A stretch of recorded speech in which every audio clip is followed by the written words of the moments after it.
anyways, I'm gonna go ahead and take this part of it because I want. Go ahead and do it all over again. But And I'll be this is quiet, my I won't thing. say nothing. I'll say This is your my thing. This is why I'm trying to be positive. Is because, and I'm backing up a little bit because I actually want Chris to hear this and whoever else to hear this. He ain't listening to him anyway. He's Well, getting whenever I madder. first got with He's Chris, getting madder when he listens to him. when I first got with Chris, it was good. It was great. We never had a problem. We, Kayla came up to me one day and told me, it's like, Chris was gone. It's like, Chris will always love the drug more than Billy, more than you, talking to me. And I was like, no, I disagree with that because Chris loves me. And at that time he did. I even told Chris after that, he's like, Billy, the drug will never come for me. This was back in December. March, the needle started coming for me. And the needle become the husband, I become the other man. I went through a lot of stuff. And there's several times within, not this following March, but a year ago this March, there's been a lot of times I was going to leave Chris. A lot of times. There's times that I thought that I couldn't deal with it no more.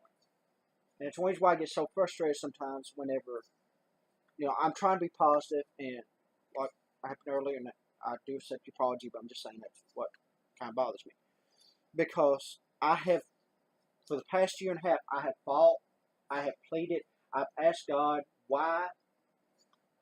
Like I told you one time, I asked God why He made me gay, because I actually feel like God made me gay because I can reach other people. But anyways, I'm not going that route today. But what I'm getting at is, whenever I went and I kept questioning God, I was like, God, why? Why am I still in this situation? Why am I allowing myself to hurt, to cry, to be belittled? Because Chris does belittle me. Chris makes me feel like this big sometimes. Because when he gets high, he says things that, in my heart, I know he don't always mean, but he also says things when he's sober. Because right now he's just totally confused. I don't know what's on his plate, on what's going through his mind. I think the drugs took so much control of his life because he does more than normal. You probably don't know what this means. I didn't even know what this meant until I got with Chris. But he can shoot up at one time a gram. That's a lot. That's like $100. Yeah, girl, 2 grand. Chris has done that much too. And just one shot. And he does like, used to when he first started, it was like $20, $30, whatever. But now it's getting more and more and more. And he does multiple times throughout the day. That's how he would leave several times. When he would leave, he'd do it again. And the more he does it lately, and that's why I've been telling everybody on Facebook too, the more he does it lately, each and every time gets worse. When he done what he did to you, I never thought it could get much worse than that. The other night when he was in the car, he threw a phone at me. I told him that well done. He said, what in the hell's the matter, y'all? I ain't done a damn thing. He threw a phone at me. And all them kids was around and everything. And he done it in front of the kids. Which to me, that was worse. Because not just, if he done it to me, that's no big deal.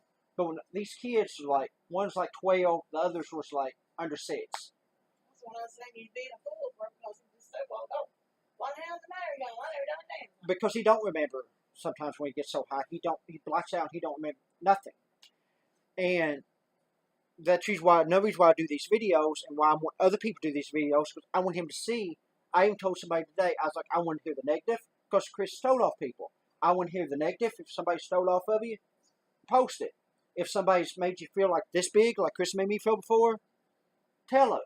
But I love him. I honestly, God love him. And I don't know why I love you, Chris, but I love you, okay? Because you drive me crazy. And I was the type of person, I've always been positive. Osa can tell you that. Arva can tell you that. I've always been positive. But lately, I've been dwelling up on the negative. And I'm trying to get back to my positive side. I really am. Especially as I start preaching again. Because when I start preaching again, the positive side comes out of me more. When I don't preach, I'm more negative. I've noticed that. I guess it's God working in me more. Whenever I obey God, I become more positive. If I'm not obeying God, I'm more of a negative person. That's how my mom was. I was going to tell you that. My mom, I love my mom to death. My mom was the greatest woman ever walked the face of this earth. But my mom was the most negative person you could ever meet in your life. Was she not, Elsie? If somebody was sick, she would have it. If somebody had something, she'd get it. Always. And that's no reason why I used to preach all the time.